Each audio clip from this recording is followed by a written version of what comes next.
যারা YouTube channel খুলেছেন তাদেরকে আমি অসংখ্য ধন্যবাদ জানাই। আপনারা যদি ইউটিউব চ্যানেলে সুন্দরভাবে সেটিং করে এবং ইউটিউব চ্যানেলটা যদি পরিচালনা করতে পারেন তাহলে অবশ্যই আপনারা সফলকামী হবেন।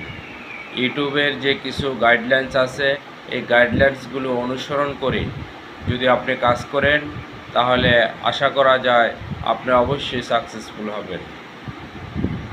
এখন কথা হলো, আপনারা যখন ইউটিউব চ্যানেলে একটা নিজের ভিডিও নিজে কখনো ক্লিক করবেন না। অন্যের ভিডিও দেখবেন, লাইক করবেন, শেয়ার করবেন, কমেন্টস করবেন, তারপরে দেখবেন আপনার সাবস্ক্রাইবার বেড়ে যাবে।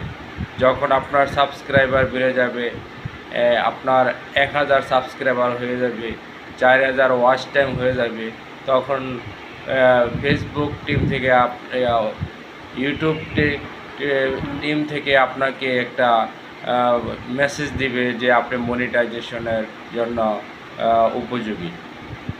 তাই যারা ফেসবুক বা ইউটিউব পরিচালনা করছেন দুটোটার গাইডলাইন্স একটু ভিন্ন ভিন্ন। আপনারা যদি এই দুটোটার গাইডলাইনগুলো ভালোভাবে পরিচালনা করেন তাহলে অবশ্যই সফলকাম হবেন। আমার জন্য সবাই দোয়া রাখবেন।